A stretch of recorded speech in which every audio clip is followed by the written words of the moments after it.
Hello everyone, welcome back to my channel চন্দ্রিমার রোজ নামচা। আজ সোমবার, আজ হলো আমাদের কালী পুজো। আর ভিডিওটা শুরু করলাম আমাদের পাড়ার কালী মন্দির দিয়ে। এই যে যিনি পুজো করছেন ওনার নাম রনিদা।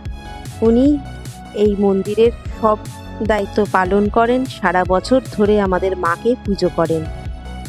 আর আজ কালী পুজো, সোমবার দুপুর থেকেই অমাবস্যা পড়ে গেছে, কিন্তু পুজো শুরু হয়েছে ঠিক সন্ধ্যে 7:30 থেকে। ওই মন্দিরের পুজো শেষ হলে তারপরে আমাদের এই মণ্ডপের পুজো শুরু হবে। রনিদাই করবে পুজো, তাহলে বুঝতে পারছেন রনিদার ওপর কি চাপ। দুটো কালী পুজোর ওনাকে করতে হবে।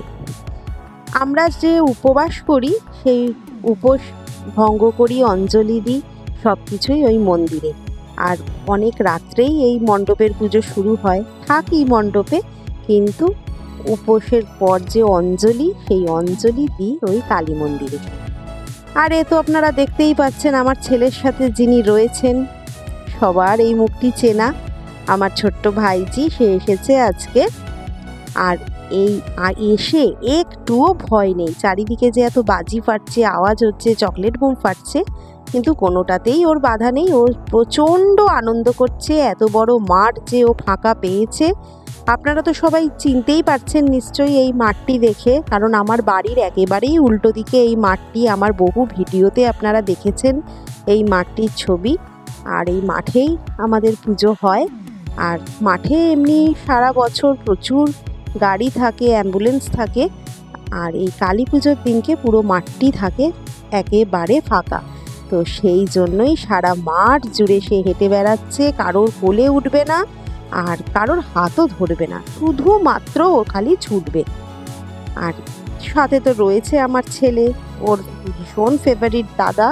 কিন্তু দাদা যদি কোথাও জ্বলে যাচ্ছে, কোনো বন্ধুদের সাথে যদি বাজি ফাটাতে যাচ্ছে, সে পাকা বুড়ির মতন, বড় দিদিদের মতন গিয়ে হাত ধরে টেনে নিয়ে চলে আসছে। ভীষণ দায়িত্ববান বোন। চলে এসেছি আবার কালী মন্দিরে, কারণ এখন অঞ্জলি শুরু হয়ে গেছে। এবারে আমরা অঞ্জলি দেব একে একে। এইটা ফার্স্ট রাউন্ড অঞ্জলি চলছে, এটা হয়ে গেলে তারপরে আমি অঞ্জলি দিয়ে দেবো। এদিকে অঞ্জলি দেওয়ার সাথে সাথে বায়না উঠেছে বাজি ফাটানোর, কারণ এতক্ষণ বাচ্চাগুলোকে আটকে রাখা হয়েছিল যে আমরা অঞ্জলি দেব তারপরে। এখনও সারা সকাল থেকে এত রাত্রি হয়ে গেছে, এখনও পর্যন্ত একটুও জল খাইনি। তো যেই অঞ্জলি দেওয়া হয়ে গেছে, আর তো বাচ্চাগুলোকে আটকে রাখা যাবে না। তো চলুন, শুধু তো আমরা আনন্দ করলে হবে না, ওদেরকেও একটুখানি আনন্দ করতে দিতে হবে। আর কালী পুজো মানেই তো বাজি। একটু যদি বাচ্চারা যদি বাজি না ফাটায়, তাহলে তো ওদেরও ভালো লাগবে না। দেখেছেন ওই বাচ্চাটাকে? এগুলো হচ্ছে ছোটোবেলাকার আনন্দ। আমরাও হয়তো একসময় করেছি, হয়তো কেন বলছি, আমরাও প্রচুর বাজি ফাটিয়েছি। তো যাই হোক, চলুন এরা বাজি ফাটাক, আমরাও একটু গল্প টল্প করি। শুধু একটু দেখে রাখা, সাবধানে রাখা, যাতে বাচ্চাদের কোনো ক্ষতি না হয়ে যায়। চলুন, ভিডিওটা তাহলে আজকে এই অবধিই রইল। দেখা হবে খুব শিগগিরই পরবর্তী আর একটা নতুন ভিডিও নিয়ে।